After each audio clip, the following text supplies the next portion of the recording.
Setelah menerima tawaran untuk bekerja sama dengan serigala itu, tiba-tiba Suho merasa ada sesuatu yang mengalir dalam tubuhnya. Kemudian sebuah ingatan serigala kecil pewaris rakan itu mulai terhubung dengan Suho. Sebuah flashback pun diperlihatkan, di mana serigala kecil pewaris rakan itu sedang duduk bersama Broky. Di sana, Broky bilang kepada serigala kecil itu bahwa mereka telah kalah dari Shadow Monarch dalam peperangan. Pada akhirnya dunia ini yang terkuatlah yang akan bertahan, sedangkan mereka yang kalah akan menderita kerugian. Tapi demi kemakmuran Fangs, sambil mengelus-elus serigala kecil itu, Broky memotivasinya untuk tumbuh menjadi lebih kuat. Namun semua berubah setelah beberapa sosok misterius tiba-tiba datang dan mengalahkan Broky. Di sisi lain, sosok bayi misterius yang sedang digendong itu mengatakan bahwa Broky tampaknya cukup berguna. Maka dari itu, dia pun memutuskan untuk memilih Broky. Kemudian sosok misterius itu memasukkan sebuah kristal kuning ke mata Broky. Mengalami hal itu, Broky berteriak kesakitan. Sedangkan serigala kecil pewaris rakan hanya bisa menangis sesenggukan melihat Broky tersiksa di hadapannya. Lalu sosok misterius itu memberikan sebuah perintah kepada Broky. Mulai sekarang, misinya adalah menangkap para manusia hidup-hidup dan membawanya kepada mereka. Benda yang ditanamkan di mata Broky akan menambah kekuatannya dan juga menahannya. Tapi itu semua tergantung pada penggunanya. Dan hal itu mungkin akan mempengaruhi tujuan sebenarnya yang Broky miliki. Dan saat itulah kepribadian Broky yang awalnya melindungi serigala kecil itu mulai berubah. Suho yang melihat ingatan pewaris rakan jadi sangat kesal. Suho sangat marah pada para bajingan yang telah menanamkan sesuatu di mata Broky. Suho kemudian curiga bahwa mereka adalah dalang yang akan terhubung dengan Itarim. Jika semua ini ada hubungannya dengan para bajingan itu, maka Suho harus mengalahkan Broky di sini. Namun sepertinya pewaris rakan tidak berusaha untuk membunuh Broky, melainkan dia ingin menyelamatkan Broky yang telah berubah menjadi gila itu.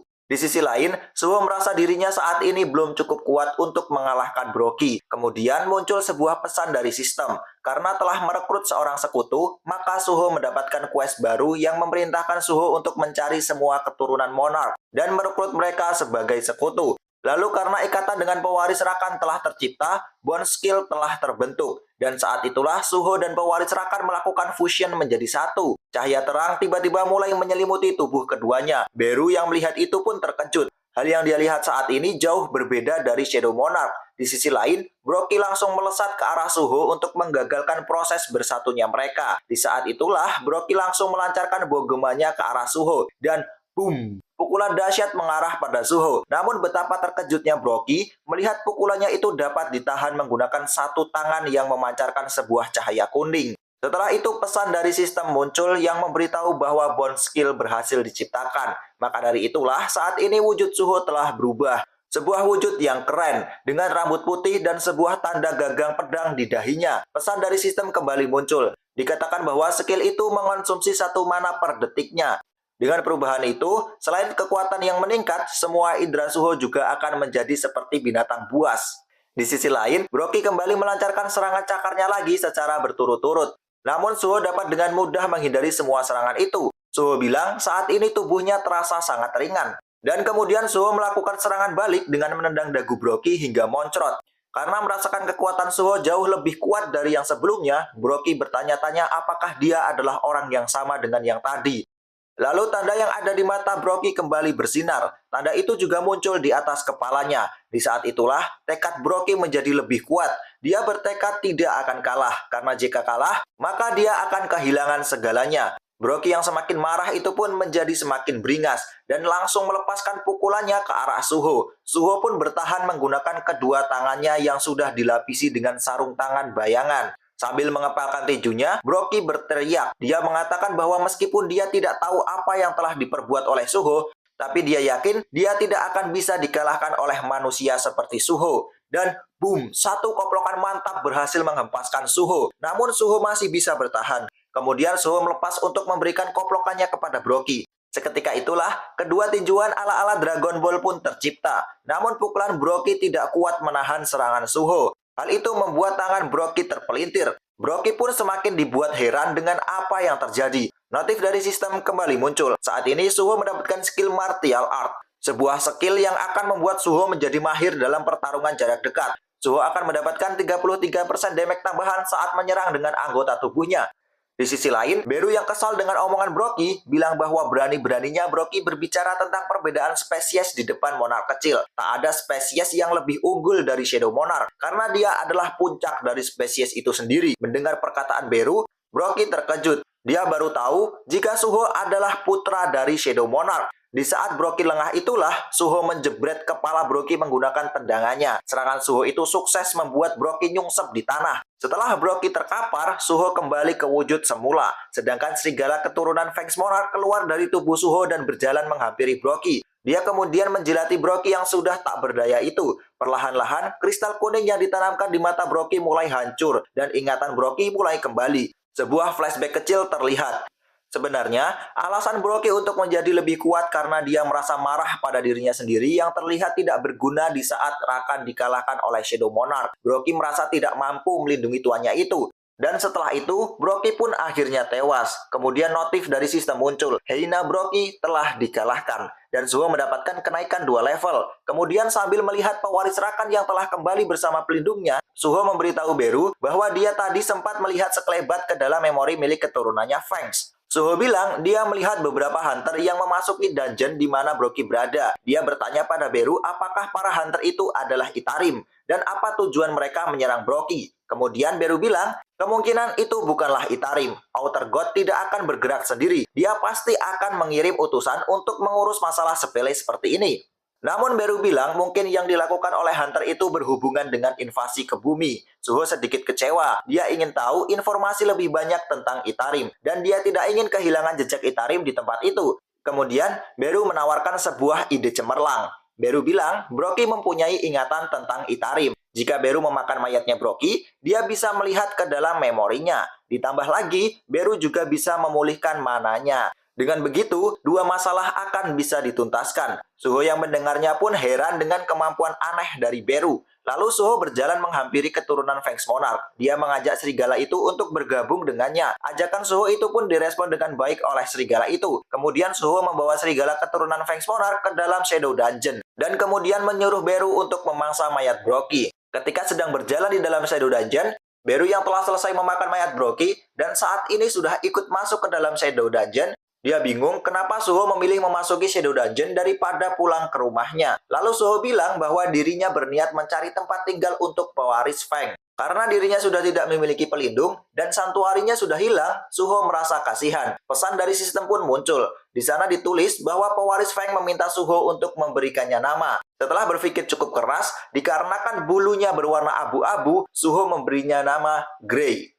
Grey sangat senang dengan nama baru yang diberikan oleh Suho. Kemudian Suho menjadikan hutan di dalam Shadow Dungeon sebagai teritori milik Grey. Dikarenakan Grey adalah keturunan dari Feng, kemungkinan dia bisa memakan makhluk hidup dan juga monster. Hal itu sangat cocok dengan wilayah hutan yang Suho pilih. Apalagi, Suho belum membasmi semua monster yang ada di sana. Kemudian Suho meminta Grey untuk berburu monster goblin yang ada di sana. Sembari mensortir barang-barang yang ada di inventorinya, Suho melihat aksi Grey yang sedang berburu para monster goblin sambil nangkring di atas pohon.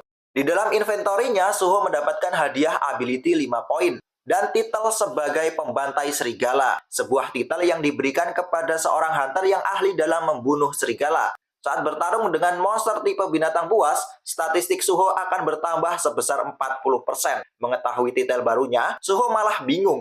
Karena dia pikir Broky adalah seekor hyena, bukan spesies serigala. Lalu Suho membuka quest baru yang dia dapatkan setelah mengalahkan Broky sebelumnya. Sebuah tantangan yang meminta Suho menemukan semua pewaris para monarch dan menjadikan mereka sebagai rekan. Mengetahui hal itu, Beru malah jadi bingung.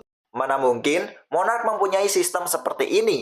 Beru dengar, sistem level up dibuat khusus untuk Suho. Sistemnya pun sudah direvisi berkali-kali dengan membuang tujuan buruk yang ada pada sistem. Kemudian Suho bertanya apa tujuan buruk itu. Lalu Beru menjelaskan, dahulu tujuan dibuatnya sistem yaitu untuk memaksa pertumbuhan seorang manusia bernama Sung Jinwo. Dan skema dari arsitek itu bertujuan untuk menjadikan Jinwo sebagai wadah jiwa Shadow Monarch. Setelah tujuannya itu tercapai, seharusnya jiwa ayahnya Suho dihancurkan. Namun ayahnya Suho berhasil menggagalkan tujuan dari sistem itu. Dan akhirnya dirinya lah yang menjadi seorang Shadow Monarch. Sehingga Sung Jinwo menjadi makhluk kuat yang sudah tidak butuh leveling up lagi. Mendengar penjelasan itu, Suho jadi bingung. Dia malah mengira bahwa saat ini sistem berjalan untuk menjadikannya Shadow Monarch. Namun Beru langsung membantahnya karena hanya ada satu Shadow Monarch di dunia ini. Beru yakin sistem akan bergerak sesuai dengan keputusan Suho dan membentuk roadmap Suho sendiri sesuai dengan kemampuan yang Suho miliki. Jika ada suatu quest yang muncul tiba-tiba, itu artinya quest tersebut muncul untuk membantu Suho. Setelah mendengar penjelasan Beru, Suho jadi paham kenapa kelasnya sekarang masih kosong. Jika dipikir-pikir, Suho telah bertambah kuat sejak pertama kali Awaken menjadi seorang hunter. Dia juga sudah mendapatkan skill yang cukup kuat. Tapi Suho merasa dirinya masih sangat lemah. Bahkan jika bukan karena bantuan dari Grey dan skill bond yang muncul, Suho pasti sudah mati di tangan Broky. Suho pun berpikir, jika quest yang diberikan sistem sejalur dengan apa yang Suho inginkan, maka saat ini dia akan mencoba semaksimal mungkin untuk menyelesaikannya. Lagi pula, hal itu kemungkinan besar akan membimbing Suho untuk kembali bertemu dengan orang tuanya. Kemudian Suho turun dari atas pohon. Ketika itu Suho bertanya kepada Beru, apakah dia sudah menemukan jejak Itarim di dalam ingatan Broky. Tapi Beru bilang dia sudah berusaha melihat ingatan Broky.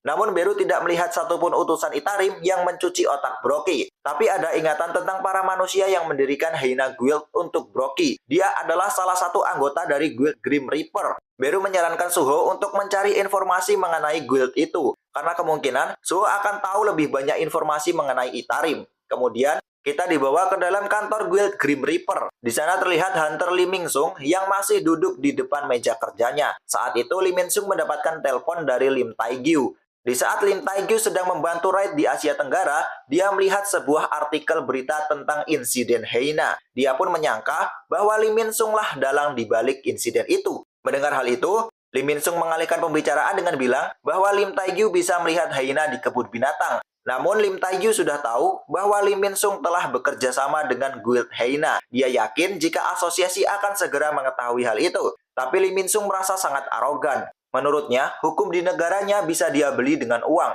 Bahkan menurutnya, asosiasi tidak akan bisa berkutik jika berurusan dengan uang. Namun Lim Taegyu memperingatkan Lee Min-sung agar jangan terlalu sombong. Hukum negara mungkin tidak cukup kuat untuk mengalahkannya. Tapi kepala asosiasi hunter Korea bukanlah orang yang bisa dipandang sebelah mata. Lim Taegyu kemudian memerintahkan Lee Min-sung untuk membereskan semua masalah yang dia timbulkan sebelum dirinya kembali. Mendengar ocehan itu, Lee Min-sung merasa sangat marah. Dengan mata yang menyala, dia bilang bahwa Lim Taegyu menjadi lebih sombong setelah menjadi hunter rank S. Dia tidak ingat jika dulu dia hanyalah seorang sopir pribadinya. Sambil menghancurkan meja kerjanya, Lee Min-sung tidak menyangka ada orang yang bisa mengalahkan Broky. Bahkan saksi mata bilang bahwa orang itu hanyalah hunter muda dengan sebuah topeng hitam.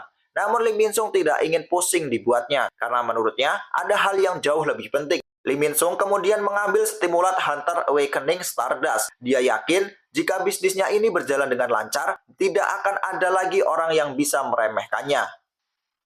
Jangan lupa like, komen, dan subscribe.